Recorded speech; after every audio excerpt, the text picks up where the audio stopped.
Salut tout le monde, moi c'est Rems et j'espère que vous allez bien. Bon, aujourd'hui on va tenter de répondre à une question que tout le monde se pose, qui va mourir dans Stranger Things saison 5? Parce que bon, on va être honnête, les frères de fer, ils ne vont pas nous faire une fin parfaite en mode Vecna joue à Donjons et Dragons avec Mike et ses potes. Non, Hawkins va pleurer, on va devoir préparer des mouchoirs, mais quels personnages ont le plus de chances d'y passer et lesquels ont le plus de chances de survivre? C'est la question à laquelle on va essayer de répondre aujourd'hui. Alors, préparez-vous un bon café ou un chocolat chaud et c'est parti. Partie 1, les intouchables. Bon, dans cette catégorie, on va classer ceux qui, pour moi, n'ont pas grand-chose à craindre. D'abord, Erika, la petite sœur de Lucas, devrait s'en sortir. Elle participe aux batailles, mais bon, c'est pas le personnage auquel on pense et je vois pas l'intérêt de la faire mourir. Ensuite, Ted Wheeler, le père de Mike et Nancy. Alors là, on parle sûrement du personnage le plus inutile de la série. Ce mec passe chaque saison assis sur le canapé à regarder la télé, faire une sieste ou à exaspérer tout le monde, personnage comme spectateur. Donc, ça va pas être sympa, mais pour mourir, il faudrait déjà qu'il serve à quelque chose dans la série, et c'est pas le cas. Et ensuite, on peut parler de certains. Alors, il existe une théorie qui affirme qu'elle serait liée avec Nar d'une manière ou d'une autre. Mais j'arrive pas à voir comment elle pourrait se sacrifier, ni même si cela aurait un vrai impact sur la série. Et c'est tout pour cette catégorie. Ouais, je sais, il n'y en a pas beaucoup, mais malheureusement, une grande majorité du casting a de grandes chances d'y passer, et c'est ce qu'on va voir maintenant. Partie 2, les survivants probables. Ici, c'est les personnages qui participent un peu plus aux différents affrontements, donc qui courent plus de risques, mais que je ne vois pas mourir à la fin. Et on peut y mettre une grande partie des enfants. Dustin, c'est l'un des personnages les plus appréciés de la série, et si les frères de fer veulent vraiment nous choquer, je pense que c'est en les faisant mourir. Mais pour moi, ce ne serait clairement pas la bonne idée. Vu comment il est populaire, tout le monde fermerait son compte Netflix, donc je pense pas que les créateurs iront jusque-là. Mike et Lucas. Alors, ici, on a deux personnages qui sont un peu dans le même cas que Dustin, mais qui pourraient tout donner pour sauver la moitié. Je pense surtout à Lucas, qui va faire tout ce qu'il peut pour retrouver Max, donc je n'exclus pas un petit sacrifice de l'un des deux, même si les chances sont assez minimes. Max. Alors, elle, s'il est de faire de un elle, je pense que je déchaîne le Démogorgon sur Hawkins. Plus sérieusement, Max est mon personnage préféré dans cette série. Son histoire, la manière de la surmonter le deuil de Billy, sa confrontation avec Vecna. La saison 4, c'était sa saison. Elle a volé la vedette à chaque scène. Si elle devait mourir, ça aurait été dans la dernière saison, mais là, ça n'aurait aucun sens. Donc, Max va survivre. Du moins, je l'espère. C'est clairement les personnages dont la mort me ferait le plus de peine.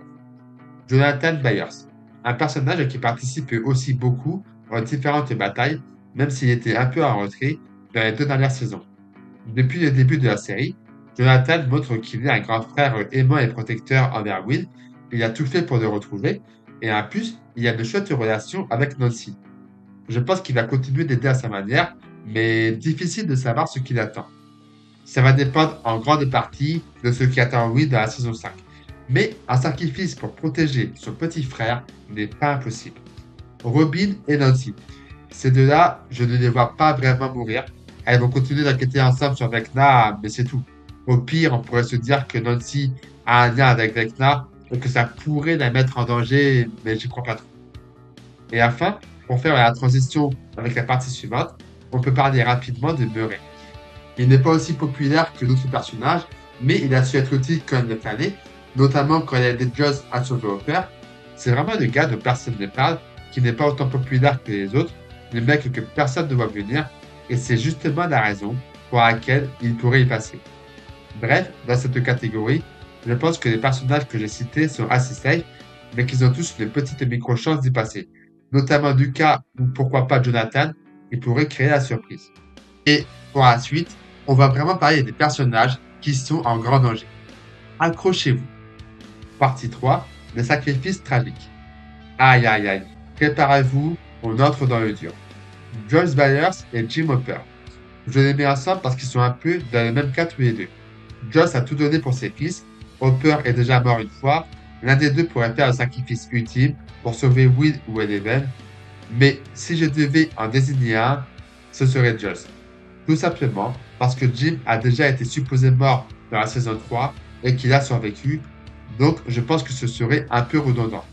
Mais Joyce, elle se met en danger H24 pour protéger ses proches et c'est l'une des meilleures mamans de fiction. Donc, à mes yeux, il n'est pas impossible qu'elle se sacrifie, sûrement pour libérer son fils de sa connexion avec Vecna. Oui, je sais, ce serait horrible, mais imaginez comment elle deviendrait une légende. Hopper, lui, pourrait mourir aussi, mais il a plus de chances de survivre, je trouve. Surtout qu'il n'a pas retrouvé sa fille, donc bon, ce serait un peu de l'acharnement. Eleven. Elle, c'est la fille qui va tout faire pour protéger ses potes et qui va sûrement essayer de retrouver Max, qui est sûrement perdu dans une sorte de dimension à laquelle elle va devoir accéder. Mais surtout, le titre de l'épisode 8 de la saison 5 s'intitule Le mot d'un endroit. Et ça, à mes yeux, ça pourrait être un indice flagrant que elle va refermer cette dimension.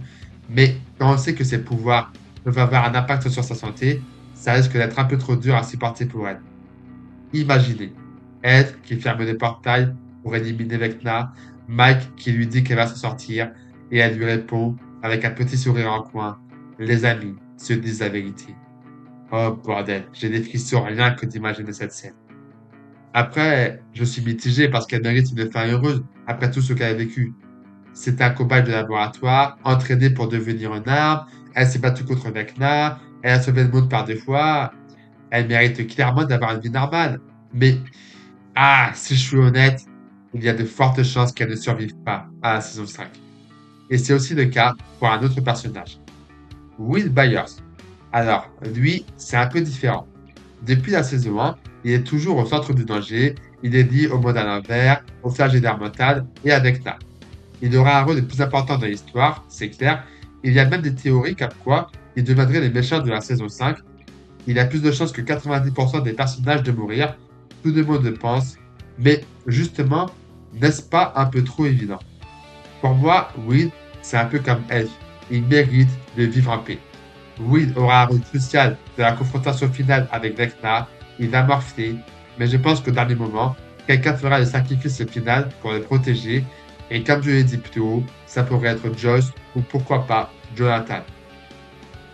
Mais, vous me voyez venir, il y a encore un personnage dont on n'a pas parlé, un personnage qui, à mon avis, ne survivra pas à la saison 5, Steve. Oui, je sais, vous l'adorez tous, les protecteurs des gamins, celui qui a survécu à toutes les saisons en se prenant des dizaines de coups pour le groupe, et pourtant, cette saison, je le vois vraiment en danger. Steve a toujours été celui qui se sacrifie pour les autres, et dans les batailles finales contre Vecna, qui impliquent le monde à l'envers, le risque est énorme. Je ne parlais pas juste de blessures, je parle de sacrifice héroïque. Et pour moi, c'est écrit. Un sacrifice pour sauver Dustin, qui est comme ce petit frère. Je le vois venir. Et je suis sûr que personne n'est prêt. En tout cas, voilà. C'était mon pronostic sur la saison 5 de Stranger Things. Alors, tant que les nouveaux épisodes ne sortent pas, il n'y a aucun moyen de confirmer ces prévisions. C'était juste mon avis, mais c'est aussi possible que je me trompe. Et franchement, j'espère me tromper.